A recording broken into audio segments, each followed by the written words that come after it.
Assalamu alaikum. Welcome to Science with Rumesa. In this video, we will study about enzymes. Enzymes are biological catalysts that speed up chemical reactions in living organisms. Enzymes biological catalysts हैं जो जानदारों में कीमियाई रद्द-ए-अमल को तेज़ करते हैं. They are not consumed in the process, वो अमल में इस्तेमाल नहीं होते.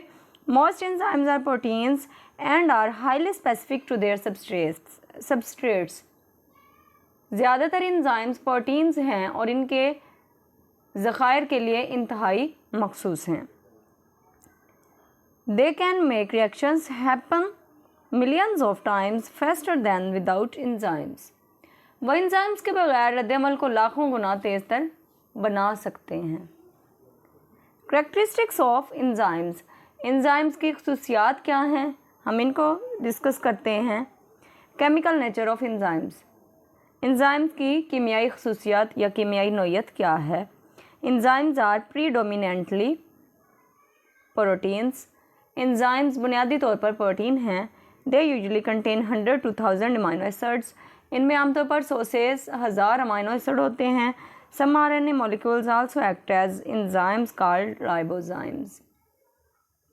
कुछ आरएनए मॉलिक्यूल इंजाइम के तौर पर भी काम करते हैं जिसे राइबोजाइम कहते हैं. Also present found mainly in the ribosomes, also present in some viruses and bacteria. बुनियादी तौर पर राइबोसोम में पाया जाता है, कुछ वायरस और बैक्टीरिया में भी मौजूद हैं.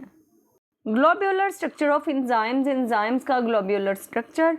Enzymes have a 3-dimensional globular structure. Enzymes में 3-dimensional ग्लोब्यूलर ढांचा होता है. 3-dimensional कहते हैं स्ट्रक्चर जैसा कि ट्राइंगल नहीं है, उसके 3 कोने होते हैं, 3-sided. This structure enables them to form active sites. ये ढांचा इन्हें एक्टिव साइट्स बनाने के काबिल बनाता है. Active sites bind specifically to substrates to catalyse reactions. Active sites खास तौर पर रद्द-ए-अमल को मुतहर्रिक करने के लिए सबस्ट्रेट्स से मुंसलिक होते हैं. Specificity of enzymes. इंजाइम्स की खसूसियत. Enzymes are highly specific to the reactions they catalyse.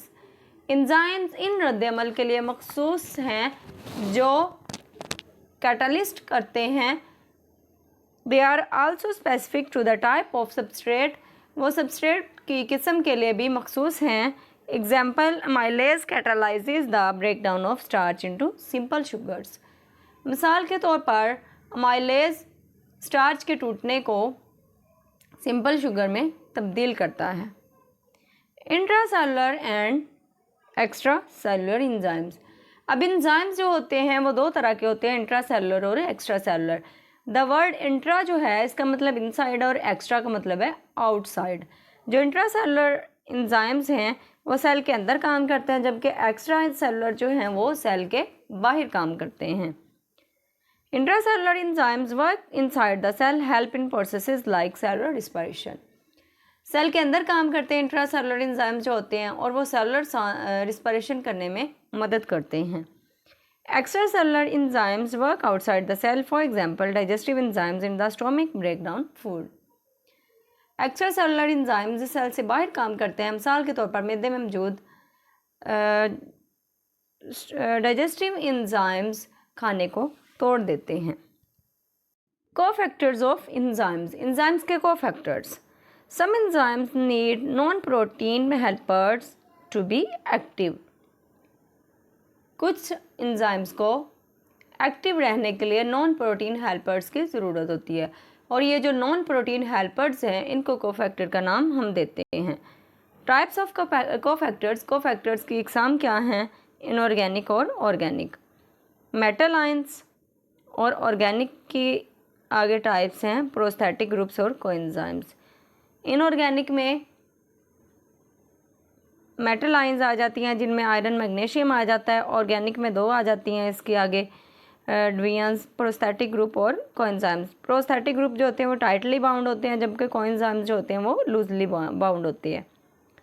जो प्रोस्थेटिक ग्रुप्स हैं वो बायोटिन वगैरह हैं और कोएंजाइम्स जो हैं NAD और NADP वगैरह हैं, निकोटीन, एडेनिन, अमाइनो एसिड वगैरह. एंजाइम्स इन मेटाबॉलिक रिएक्शंस. मेटाबॉलिक रिएक्शंस में enzymes enzymes work in series of steps. Enzymes कई मराहल में काम करते हैं। Each enzyme catalyse one step in a pathway. Her enzyme रास्ते में एक स्टेप को कैटलाइज करता है। Product of one step becomes the substrate for the next. कहते हैं कि जो एक स्टेप में प्रोडक्ट होती है वो आने वाले स्टेप के लिए सबस्ट्रेट बन जाता है। This sequence ensures complex biological processes happen quickly and efficiently. यह तरतीब पेचीदा बायोलॉजिकल प्रोसेसेस को तेज़ी से और मौसर तरीके से होने को यकीनी बनाती है। Use of enzymes in different industries. मुख्तलिफ सनतों में एंजाइम्स का इस्तेमाल। Food industry breaks down starch into sugars. अब फूड इंडस्ट्री में जो एंजाइम्स हैं वो स्टार्च को शुगर्स में तोड़ते हैं। Used in making bread, buns and cheese. Roti, buns और जो पनीर वगैरह होते हैं उनको बनाने में इस्तेमाल होता है जो एंजाइम्स हैं। पेपर इंडस्ट्री, अब जो कागज़ की सनत होती है, breaks down starch and reduces viscosity. अब जो एंजाइम्स हैं वो पेपर इंडस्ट्री में क्या करते हैं, स्टार्च को तोड़ते हैं, उसके अलावा जो विस्कोसिटी होती है उसको कम करते हैं, जो चिपचिपाहट होती है ना उसको कम करते हैं।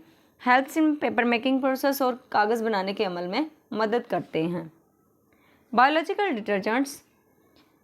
डिटर्जेंट्स जो हैं ये साबुन की मसनूआत में भी शुमार किए जाते हैं। Contain protease enzymes that remove protein stains from clothes.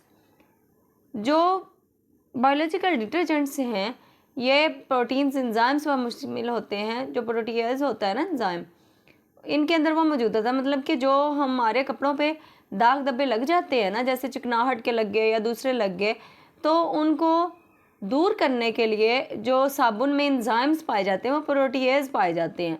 उन एंजाइम्स की मदद से हमारे जो कपड़ों से दाग हैं वो दूर किए जाते हैं। Work even at low temperatures, saving energy and time. कम दर्जा हरारत पर भी काम करते हैं और तवानाई और वक़्त की बचत करते हैं। फर्मेंटेशन इंडस्ट्री, जो फर्मेंटेशन इंडस्ट्री है उसमें एंजाइम्स का काम क्या है। Enzymes break starch protein into sugar and amino acids. Enzymes क्या करते हैं, स्टार्च को प्रोटीन, शुगर्स और अमीनो एसिड्स में तोड़ते हैं। Used by microbes to make fermented products. और जो माइक्रोब्स कहते हैं छोटे जानदारों को, जो हमें खाली आँख से नज़र नहीं आते, सिर्फ वो माइक्रोस्कोप में ही नज़र आते हैं। फॉर एग्ज़ाम्पल हम दूध में खट्टे का इस्तेमाल करते हैं ताकि उससे दही बन सके, तो ये भी क्या होता है, यीस्ट का इस्तेमाल होता है। ये माइक्रोब्स ही होते हैं जो कि दूध से दही बना देते हैं।